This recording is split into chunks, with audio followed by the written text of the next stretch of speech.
The Galactic Council chamber hummed with the energy of 1,000 civilizations, each represented by beings whose ancestors had conquered stars before humanity had discovered fire. Charlize stood at the center of the crystalline platform, her human form seeming insignificant among the towering Kralix warriors, the ethereal Vendari consciousness clouds, and the ancient Thogorum whose shells bore the scars of millennia. She was the first human ambassador to address the Council in 3 centuries, and the weight of her species' future pressed against her shoulders like a physical force. Ambassador Charlize, the High Arbiter's voice resonated through the chamber, translated simultaneously into 10,000 languages. Your species requests entrance into the covenant of ascended worlds. This is no small thing. Before we deliberate, answer truthfully. What does humanity truly want from the stars?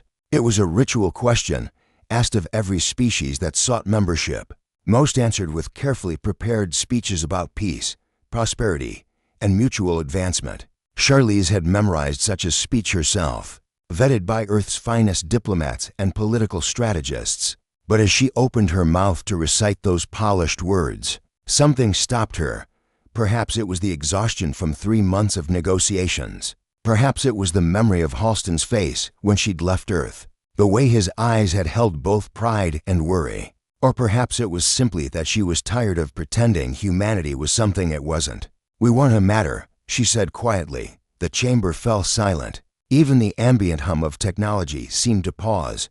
Charlize continued, her voice gaining strength. We want to know that we existed for a reason, that the struggles of billions of humans throughout history, the pain, the joy, the love, the loss meant something beyond our tiny blue world. We want to look at the cosmos and know we left it better than we found it. We want our children's children to point at the stars and say, my ancestors helped build that. They mattered. She took a breath, knowing she'd deviated catastrophically from the script. We don't want power. We don't even want glory. We want to matter. To someone. To something. To the universe itself. The silence stretched. Then, something unprecedented happened. A sound began low at first, then building. The Kralix warriors struck their weapons against their shields in rhythmic approval. The Vendari brightened, their consciousness forms pulsing with colors that indicated deep resonance. Even the Thogorum, notoriously difficult to impress, shifted their massive forms in what their species used as a gesture of respect.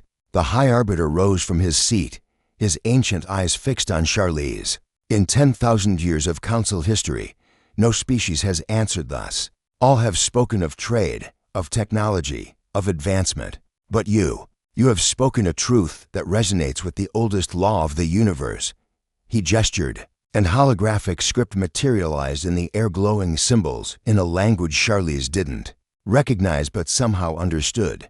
This is the covenant of essence, the High Arbiter explained, written by the first ones before even our oldest civilizations rose. It speaks of a bond, the sacred recognition that forms when a being speaks their deepest truth. Before the assembled consciousness of the cosmos, such bonds are rare, precious, and binding. Charlize felt something shift in the air around her. Energy, ancient and powerful, coalesced into visible streams of light that wrapped around her form. What's happening? She gasped. You have triggered the sacred bond, a melodious voice spoke. Charlize turned to see a being she hadn't noticed before, humanoid in shape, but composed of what appeared to be living starlight. Your truth has resonated with the fundamental frequency of existence itself. The universe has heard you, Ambassador, and it has answered. Back on Earth, Halston was in the command center when the alerts began cascading across every screen. Astronomical readings from around the globe showed the same impossible thing, a wave of energy, originating from the Council's location, spreading across the galaxy at faster-than-light speeds. Sir, we're receiving a transmission, a technician called out. It's from Ambassador Charlize, but the signal is being amplified by something we've never seen before. Halston's heart raced as Charlize's image appeared, but she wasn't alone. Around her stood representatives of a dozen species, all touching a central pillar of light that seemed to pulse with the rhythm of a heartbeat.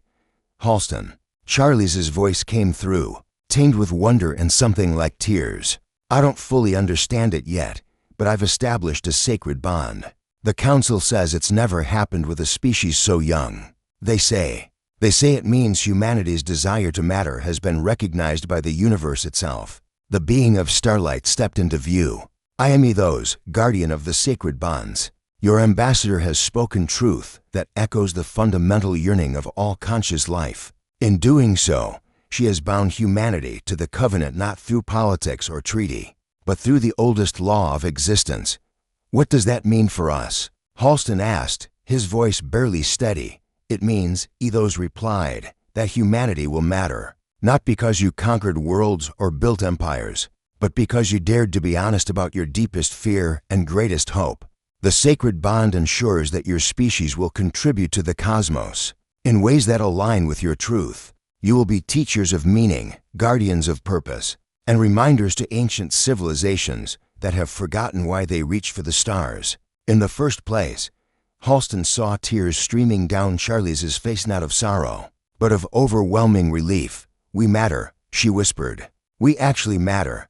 The High Arbiter's voice boomed one final time. Let it be recorded that on this day, humanity has joined the covenant of ascended worlds not as supplicants, but as truth-bearers. And let all species know, the sacred bond has been triggered by the simple, profound honesty of a species that dared to want nothing more than to matter. As the transmission ended, Halston stared at the screens showing Earth's night sky. Up there, among infinite stars, humanity had finally found its answer. They mattered, and the universe itself had confirmed it.